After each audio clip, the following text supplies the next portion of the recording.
তো হ্যালো বন্ধুরা, কেমন আছেন সবাই? আশা করি সবাই ভালো আছেন। একটা নতুন ভিডিওতে আপনাদেরকে স্বাগত জানাচ্ছি। আমি বর্তমানে আছি এখানে একটা জমির মাঝখানে। তো পিছনের ব্যাকগ্রাউন্ডটা আপনারা দেখতেই পাচ্ছেন। এখানে যে দেখতে পাচ্ছেন এগুলো হচ্ছে পাট। তো আমাদের কিছু ভাই আছে এখানে পাট কাটতেছে, তো তারা বলেছে ভিডিও বানাইতে। তো চলো ভিডিও বানা যাক। আর তোমরা ভাবতেছো যে আমি সানগ্লাস পরে ভিডিওটা কেন বানাচ্ছি, কারণ আজকের ওয়েদারটা অত ভালো না, মানে খুব প্রচণ্ড রোদ। তো রোদে তো দেখা যায় না, চোখ আমছা আমছা করে, তার জন্য আমি চশমা পড়ছি। তো এই যে দেখতে পাচ্ছেন ভাইগুলা পাট কাটতেছে। আর গ্রাম বাংলা মানে হচ্ছে কঠোর পরিশ্রম করে তারপরেই অর্থ উপার্জন হয়। তো এইখানে দেখতে পাচ্ছেন সবাই পাট কাটতেছে, ঠিক আছে। এই পাটগুলা এরা কন্ট্রাক্ট নিয়েছে, মানে ঠিকা নিয়েছে।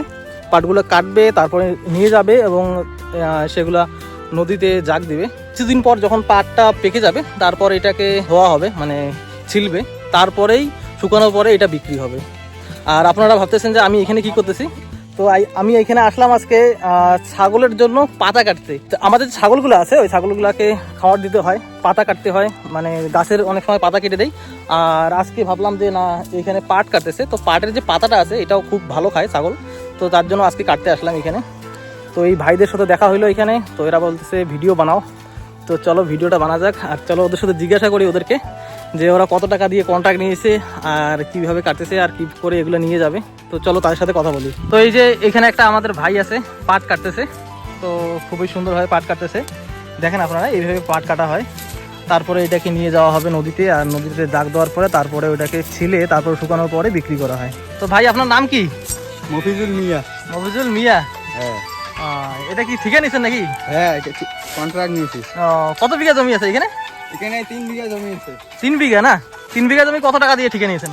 35,000। 35,000 টাকা দিয়ে। হ্যাঁ। এটা কি করবেন? প্রথমে কাটবেন, তারপরে নদীতে নিয়ে যাবেন। নদীতে নিয়ে যাবো ট্রেক্টর দিয়ে। নিয়ে যাওয়ার পর মানে ট্রলিতে নিয়ে যাবেন নাকি? হ্যাঁ। তারপর নিয়ে জাগ দিব। জাগ দিবেন না? জাগ দেওয়ার পর পাকবে, তারপর ধুবো। তার মানে কঠোর পরিশ্রম আছে না? হ্যাঁ হ্যাঁ, প্রচুর পরিশ্রম। তো বন্ধুরা, যারা আপনারা দেখতেছেন সবাই লাইক করবেন আর কমেন্ট করে বলবেন আপনাদের গ্রামে কি এইভাবে কৃষি করা হয় আর পাট কি এভাবে কাটা হয়, আপনারা কমেন্ট করে জানাবেন। তো আপনারা দেখতে পাচ্ছেন 3 বিঘা জমি যে আছে এখানে, 3 বিঘা জমি 35,000 টাকা দিয়ে ঠিকা নিয়েছে।